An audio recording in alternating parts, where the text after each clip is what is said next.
Today we're going to continue the reading of the book, what it called? David's Life Through the Psalms, and by Alexander Maclaren, something like that, right? So, okay. You want to read or you want me to read? I'm fine with either. Okay. Seriously? Go ahead. I want you to first. Then we continue. Okay, so. Yep. Yeah, go ahead.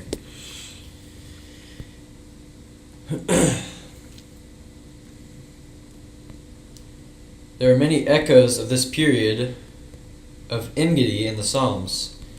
Perhaps the most distinctly audible of these are to be found in the 7th Psalm, which is all but universally recognized as David's, even Ewald concurring in the general consent. It is an irregular ode, for such is the meaning of Shiggaion in the title, and by its broken rhythms and abrupt transitions testifies to the emotion of its author. The occasion of it is said to be the words of Cush the Benjamite, as this is a peculiar name for an Israelite. It has been supposed to be an allegorical designation for some historical person expressive of his character. We might render it the Negro. The Jewish commentators have taken it to refer to Saul himself, but the bitter tone of the psalm, so unlike David's lingering forbearance to the man whom he never ceased to love, is against that supposition. Shimei the Benjamite, whose foul tongue cursed him in rabid rage as he fled before Absalom, has also been thought of, but the points of correspondence with the earlier date are too numerous to make that reference tenable. It seems better to suppose that Cush the Black was one of Saul's tribe, who had been conspicuous among the calumniators of whom we have seen David complaining to the king. Calumniators. Wow, that's a crazy word. The slander or something, that speak evil or something. Yeah. Yeah. And if so, there is no period in the Sauline persecution into which the psalm will fit so naturally as the present. Its main thoughts are precisely those which he poured out so passionately in his eager appeal when he and Saul stood face to face on the solitary hillside. They are couched in the higher strain of poetry indeed, but that is the only difference. Whilst there are several verbal coincidences and at least one reference to the story, which seem to fix the date with considerable certainty. In it we see the psalmist's soul surging with the groundswell of strong emotion, which breaks into successive waves of varied feeling. First, verse 1 and 2, terror blended with trust, the enemy pictured, as so frequently in these early psalms. Allow me to read that psalm. I think it's Psalm 17. Right? So, okay. 7th, Zed. I'm sorry, 7th? Okay, Yeah. so. Psalm 7. I see going of David, which he sung to the Lord, concerning Cush, a Benjaminite. O Lord my God, I take refuge in you. Save and deliver me from all who pursue me, or they will tear me like a lion, and rip me to pieces with no one to rescue me. O Lord my God, if I have done this, if there is guilt on my hands, if I have done evil to him who is at peace with me, or without cause I robbed my foe, then let my enemy pursue and overtake me.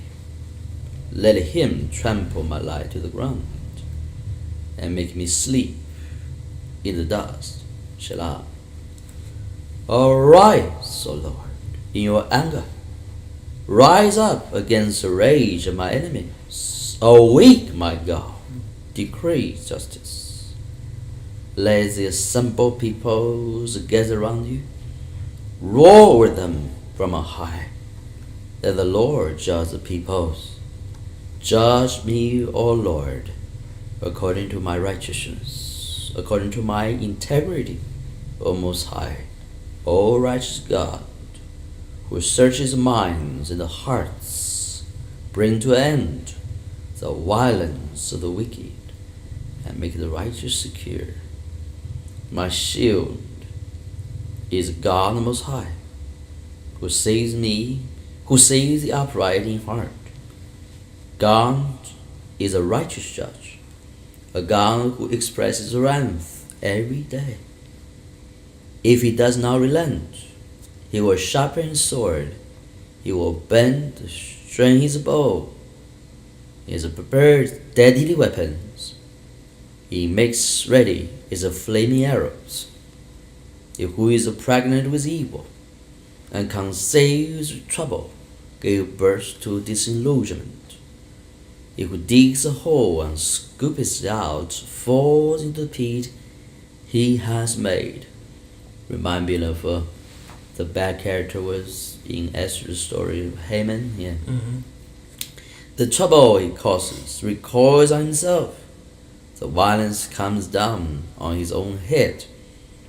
I will give thanks to the Lord because of his righteousness. I will sing praise to the name of the Lord Most High. Please continue.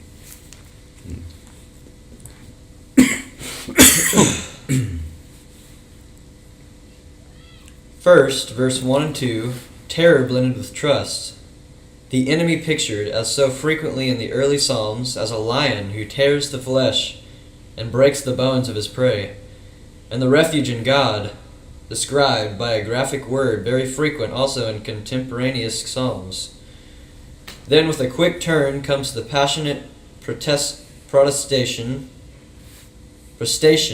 of his innocence, and hurried words, broken by feeling, and indignantly turning away from the slanders which he will not speak of more definitely than calling them this: Jehovah, my God, if I have done this, if there be iniquity in my hands, if I have rewarded evil to him that was at peace with me, yea, I delivered him that without cause is my enemy.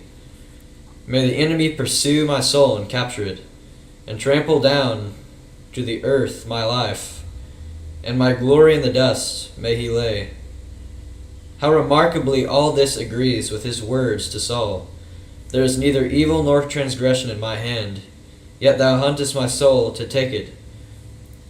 And how forcible becomes the singular reiteration in the narrative of the phrase, my hand, which occurs 6 times in 4 verses.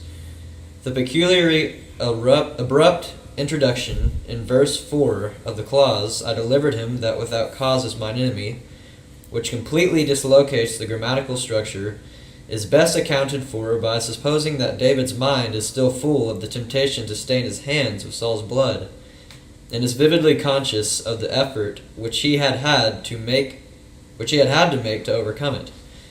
In the solemn invocation of destruction which he declares to address to Jehovah his God, He dares to address to Jehovah his God includes the familiar figure of himself as a fugitive before the hunters, which is found in the words already quoted, and which here as there stands in immediate connection with his assertion of clean hands. Then follows, with another abrupt turn, a vehement cry to God to judge his cause. His own individual case melts into the thought of a worldwide judgment, which is painted with grand power, with 3 or 4 broad rapid strokes. Awake for me, thou hast commanded judgment. Let the assembly of the nations stand round thee, and above it return thou upon high. Jehovah will judge the nations. Judge me, O Jehovah, according to my righteousness and mine integrity in me. Each smaller act of God's judgment is connected with the final world judgment, is a prophecy of it, is one in principle therewith, and he, who at the last will be known as the universal judge of all, certainly cannot leave his servants cause unredressed, nor their cry unheard till then. The psalmist is led by his own history to realize more intensely that truth of a divine manifestation for judicial purposes to the whole world, and his prophetic lip paints its solemnities as the surest pledge. Solemnities. Solemnities. Solemnities. Solemnities. Solemnities. I'm not sure. So I mean, It was a weird word. solemnities. It doesn't have two N's, so. Solemnities. Okay. Solemnities. Solemnities. Look at all. There's an Nities, so I'm pretty sure solemnities. Solemnities. Yeah, there you go. Yeah.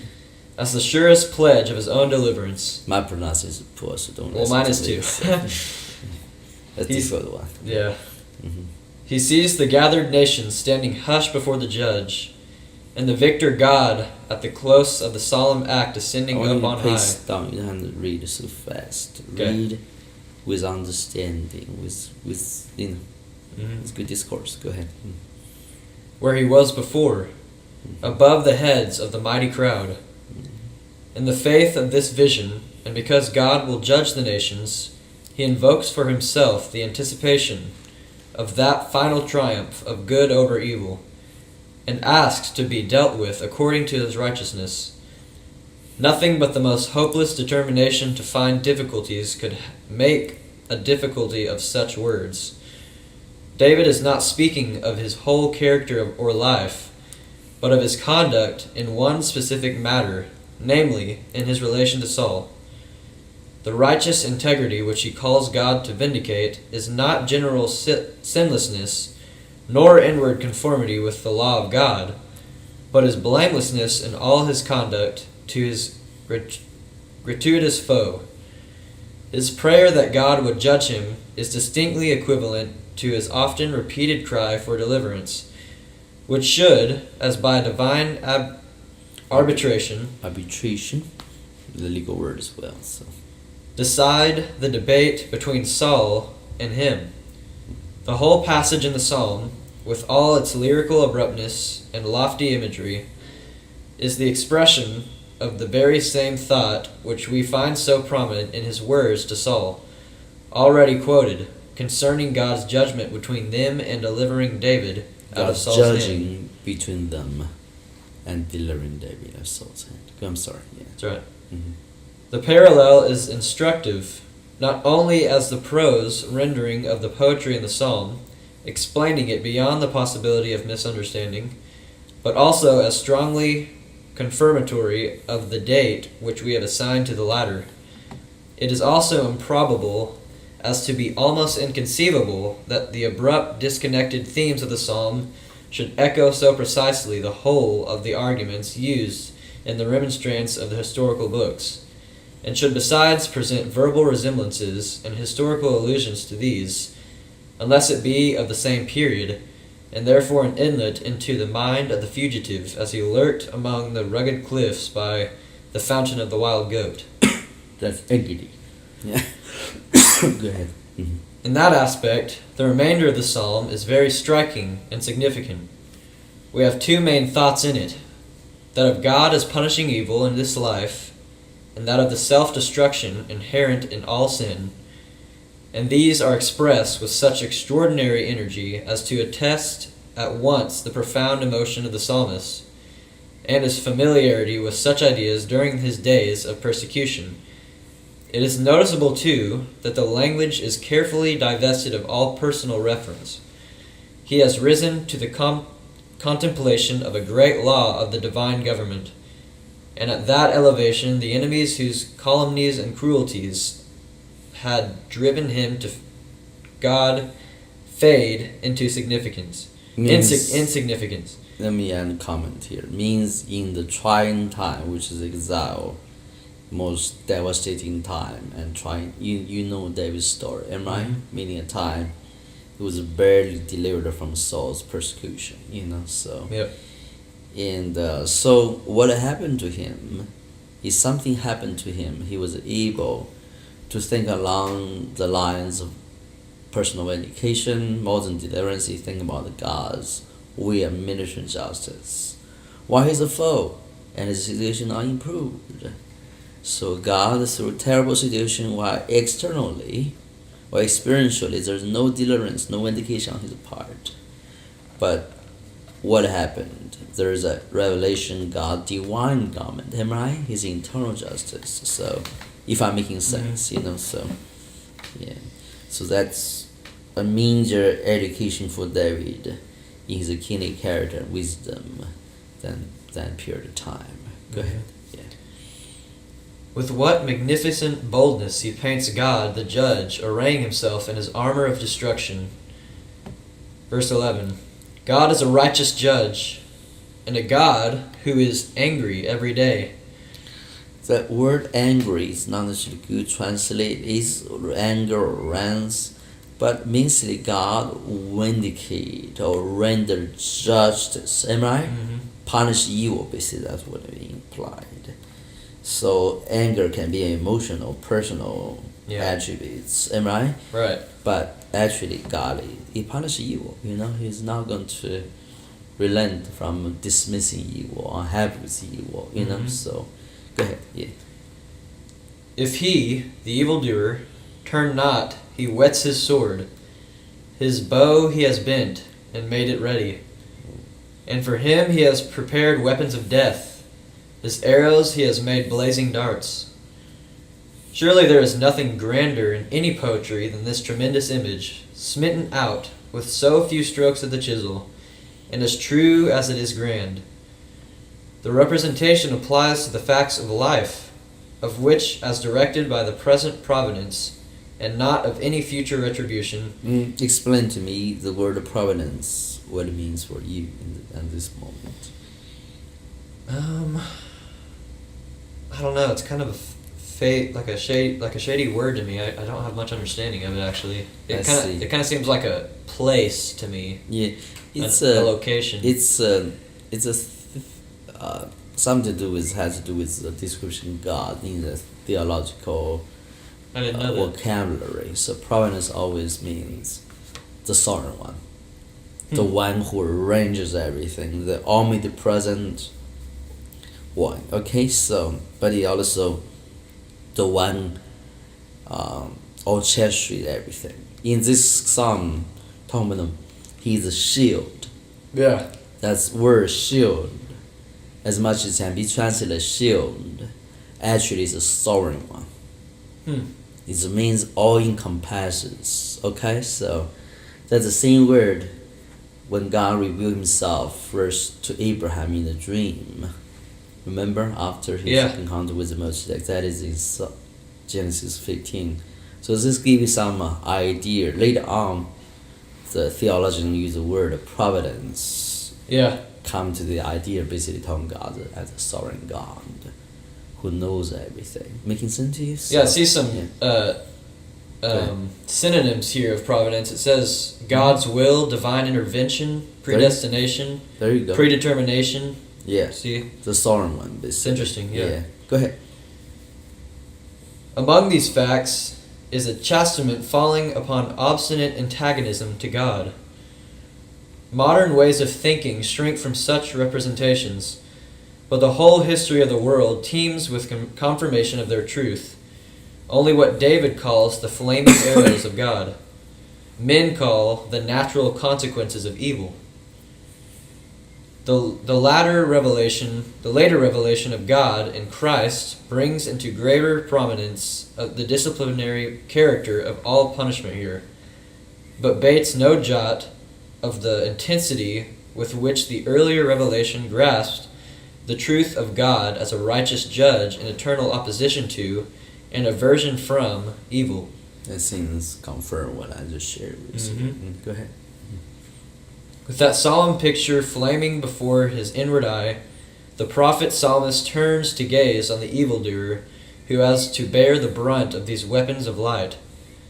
Summoning us to look with him by a behold, he tells his fate in an image of frequent occurrence in the Psalms of this period, and very natural in the lips of a man wandering in the desert among wild creatures, and stumbling sometimes into the traps dug for them.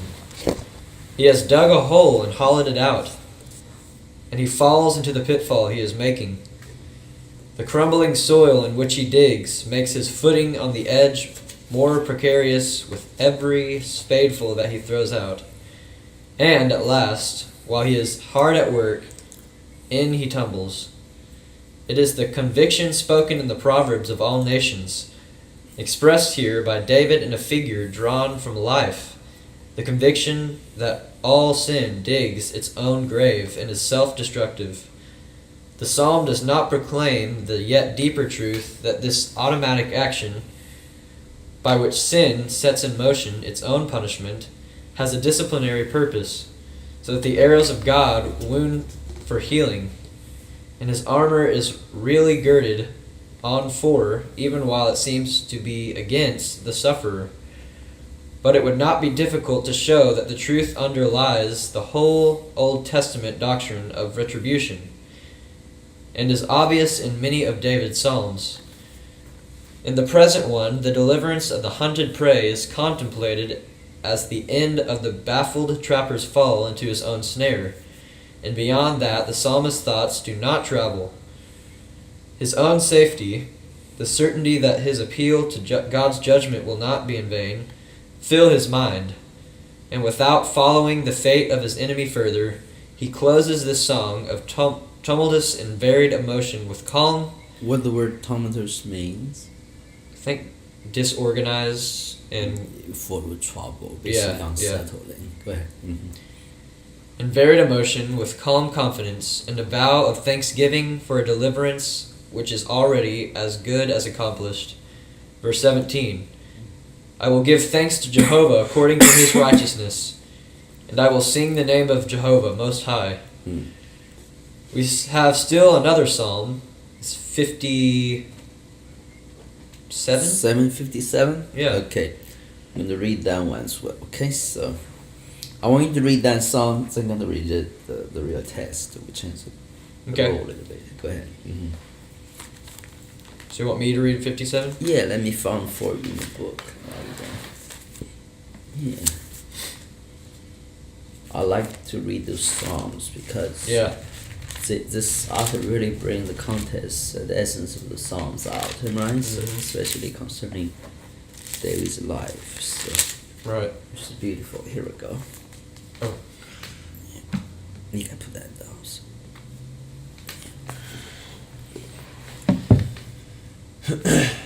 For the director of music, to the tune of Do Not Destroy of David, a miktam when he had fled from Saul into the cave. Have mercy on me, O God. What cave? Do you know the name? I don't remember the name of the cave, Called no. Adullam. Okay, that's where famous in David's life. So anyway, so. Have mercy on me, O God. Have mercy on me. For in you my soul takes refuge. I will take refuge in the shadow of your wings until the disaster is past. I cry out to God Most High, to God who fulfills his purpose for me. He sends from heaven and saves me, rebuking those who hotly pursue me. God sends his love and his faithfulness. I am in the midst of lions. I lie among ravenous beasts, men whose teeth are spears and arrows, whose tongues are sharp swords. Be exalted, O God, above the heavens. Let your glory be over all the earth. They spread a net for my feet. I was bowed down in distress. They dug a pit in my path, but they have fallen into it themselves. My heart is steadfast, O God. My heart is steadfast. I will sing and make music. Awake, my soul. Awake, harp and lyre. I will awaken the dawn. I will praise you, O Lord, among the nations. I will sing of you among the peoples. For great is your love, reaching to the heavens. Your faithfulness reaches to the skies. Be exalted, O God, above the heavens. Let your glory be over all the earth. Thinking about David's life, how it was enlarged by God gradually, am I? From a small village boy, amen? Hallelujah. Our very limited engagements life to to become a warrior, a captain, and then belong to the family of a king, going through all kinds of trouble in his young age. But where really his life was expanded, it was in this time of persecution and despair, right? So, okay, we're going to read this. So we have another psalm, that is Psalm 57, which is Piper's best referred to this period. According to the title, it belonged to the time when David fled from Saul in the cave. This may, of course, apply to either Adullam or Engedi, and there is nothing decisive to be alleged for either. One or two resemblances to Psalm, that is 7, incline the balance to the latter period. These resemblances are the designation of his enemies as lions, the image of their falling into their own trap, the use of the phrase, my honor or glory for my soul, the name God as Most High, an expression which only occurred twice besides the Davidic Psalms. The parallelism in sense between the petition which forms the center and the close of the one, be thou exalted, O God, above the heavens, and that which is the most emphatic desire of the other, arise, O Lord, the weak, lift up thyself for me.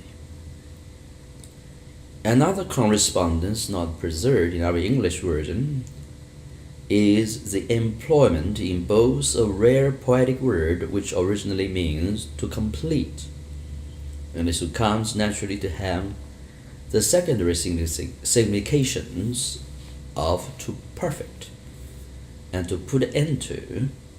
The word in question only occurs 5 times in the Old Testament, and always in Psalms.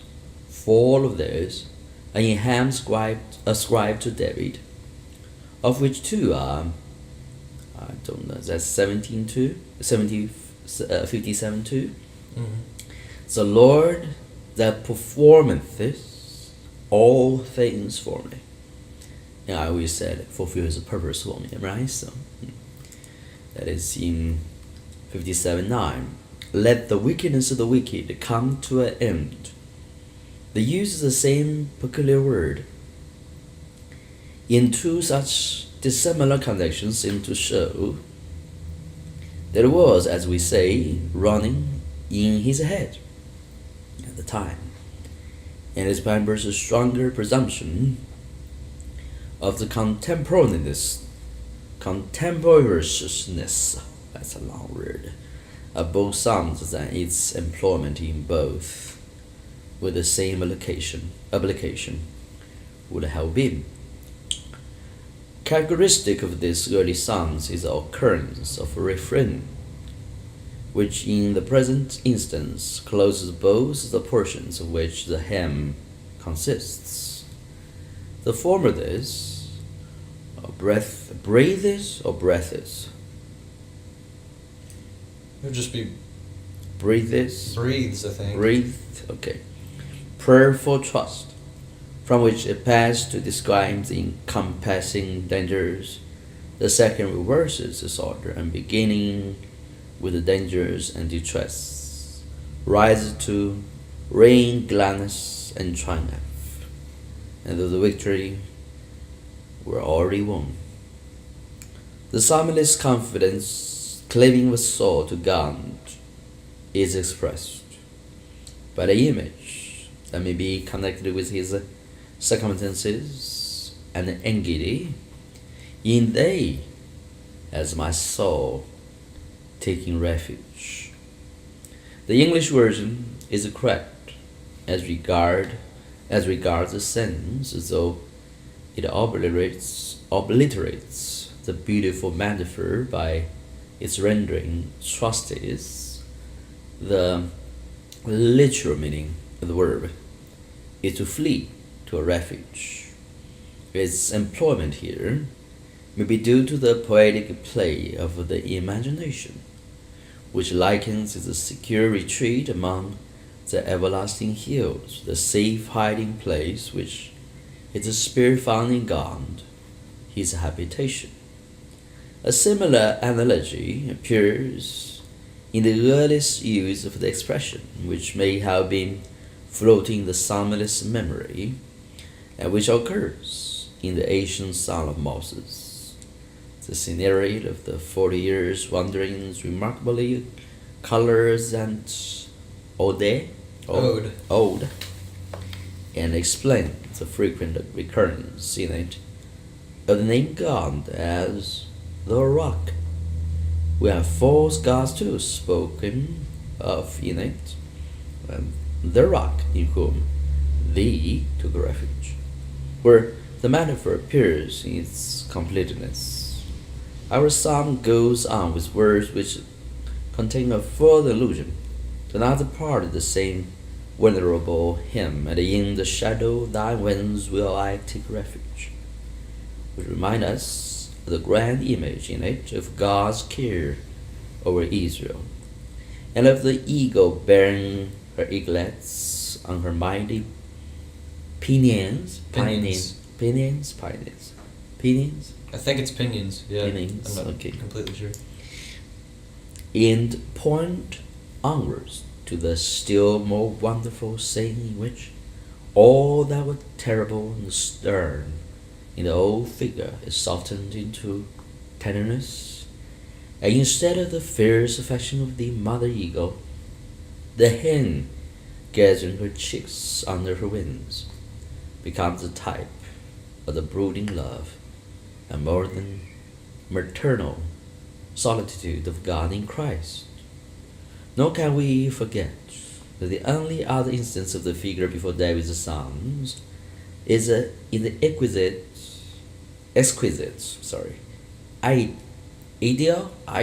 That's how to pronounce that one. I think it's idle. Yeah. Ideal, which tells of the sweet heroism of David's accessories, Ruth, on whose gentle and homeless head was pronounced a benediction, a full reward be given thee of the Lord God of Israel, under whose wings thou art come to trust.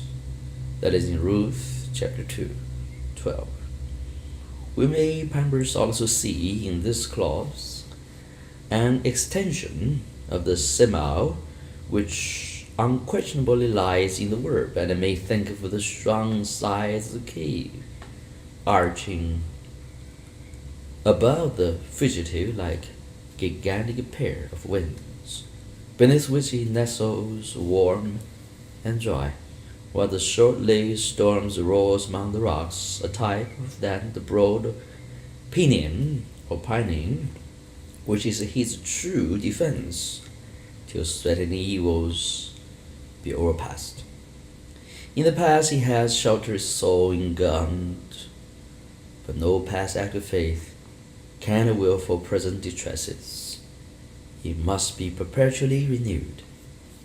The past deliverances should make the present confidence more easy, and the true use of all earlier exercises of trust is to prepare for the resolve that will still rely on the help we have so often proved.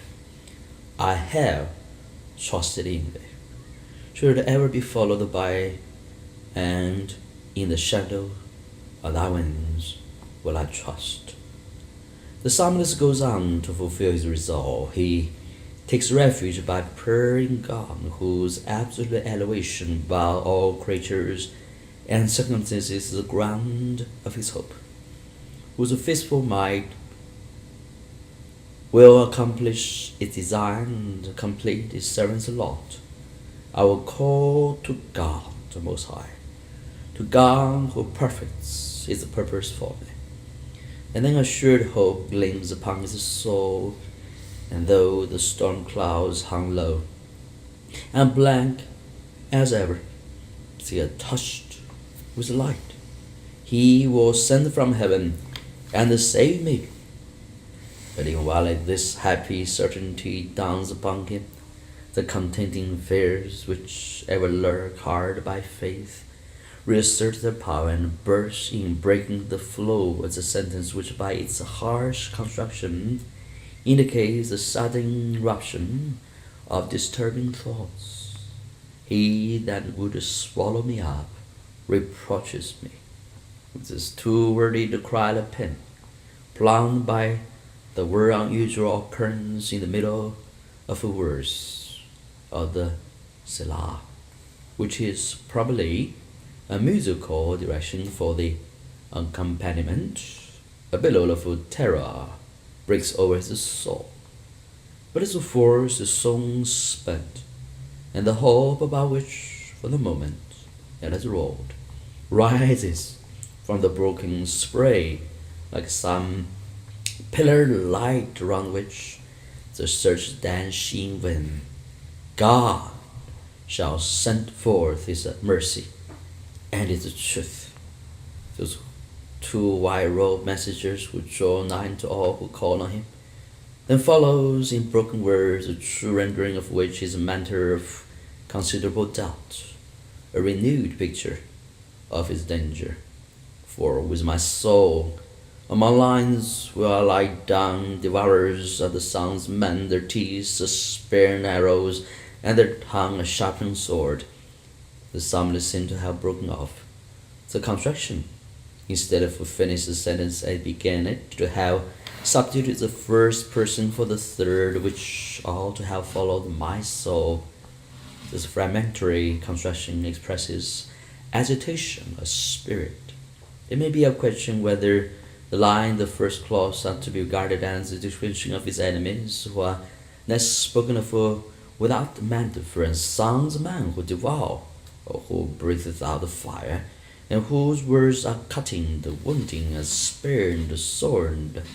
The analogy of the other sons this period favors such an understanding the words, but on the other hand, the reference we preferred by the lazy and others give great beauty according to that interpretation. The fugitive among the savage cliffs prepares himself for his nightly slumbers in calm confidence, and lays himself down there in the cave, while the wild beasts whose hunt may have been pro without to feel himself safer among them than among the more ferocious sons of men, whose hatred has a sharper tooth than even theirs. And then this portion of the song closes with the refrain, "Be thou exalted, O God, above the heavens. Let thy glory be above all the earth."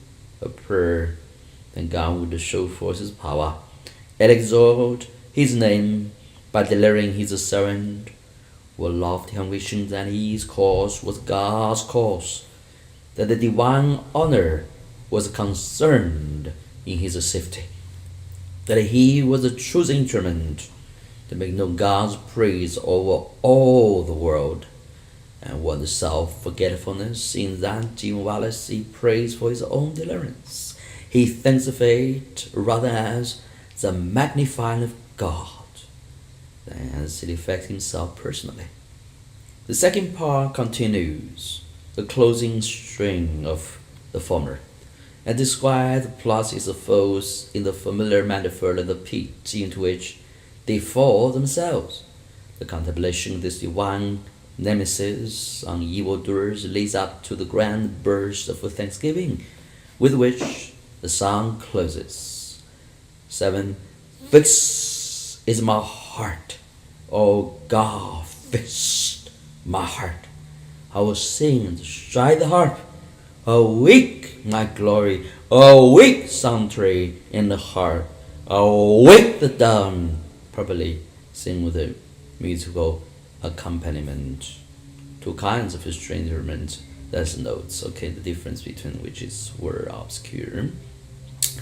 In the former parts, we regard as the evening song of confidence is the morning hymn of thankfulness. He lay down in peace among lines, he awakes to praise. He called upon his soul to shake off slumber. He invoked the chords of his heart to rose from its chamber, the sleeping down, like a mightier than himself.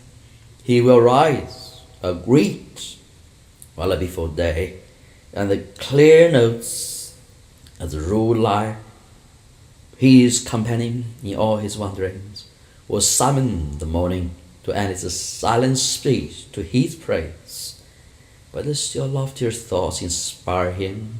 This haunted solitary not only knows that his deliverance is certain, but that he has already the consciousness of worldwide vocation, and anticipates that his story is a sorrow, and his trust with the music his songs belong to the world, and will floor the barriers of his own generation and his own land into the whole earth. 9. I will praise thee among the peoples, O Lord. I will strike the heart to thee among the nations. For great unto the heavens is thy mercy, and to the clouds thy truth. These two mighty messengers of God, whose coming he was assured of, will show themselves in his deliverance boundless and fulfilling all and filling all the creation. They shall be the theme of his worldwide praise. And then with the repetition, the refrain, the song comes round again to supplication, and dies into silent waiting before God till he shall be pleased to answer. Thus triumphant were the hopes of the lonely fugitive, skulking in the wilderness. Such bright visions peopled the waste places and made the desert to rejoice and blossom, and the rose. What is that one? The 52? That's actually be 142. 142. Mm-hmm. Okay. Now that you're gonna read as well. So. Right.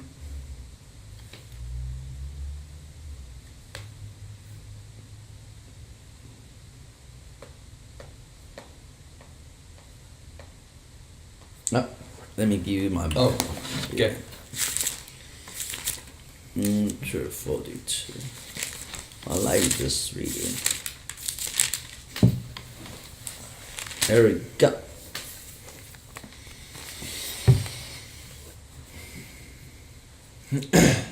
A Maskell of David, when he was in the cave, a prayer. I cry aloud to the Lord. I lift up my voice to the Lord for mercy. I pour out my complaint before him. Before him I tell my trouble. When my spirit grows faint within me, it is you who know my way. In the path where I walk, men have hidden a snare for me. Look to my right and I see, no one is concerned for me. I have no refuge. No one cares for my life. I cry to you, O Lord. I say, you are my refuge, my portion in the land of the living. Listen to my cry, for I am in desperate need. Rescue me from those who pursue me, for they are too strong for me. Set me free from my prison, that I may praise your name. Then the righteous will gather about me, because of your goodness to me.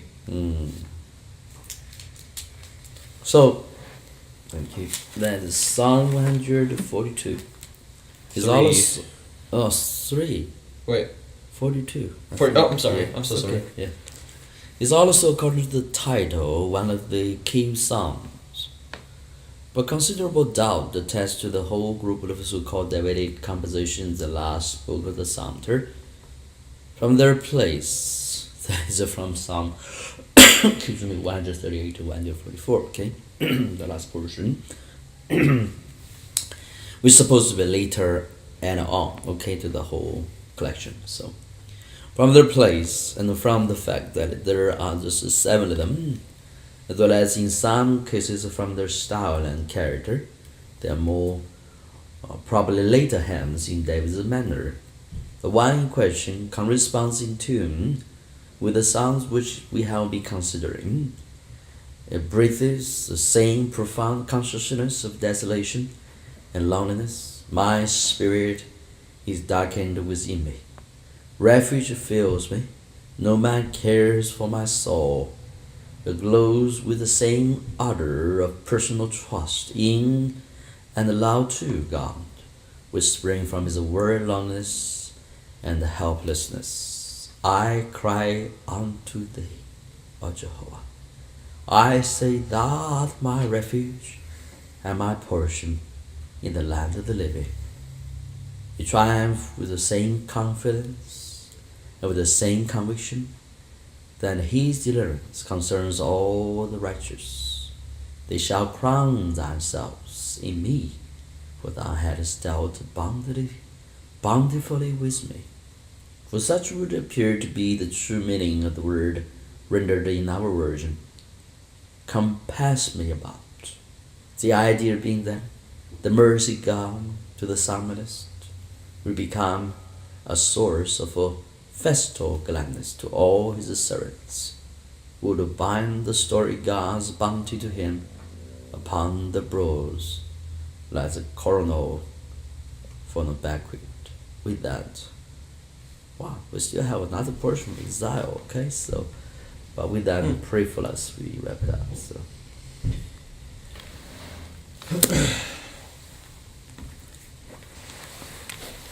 Lord, I thank you for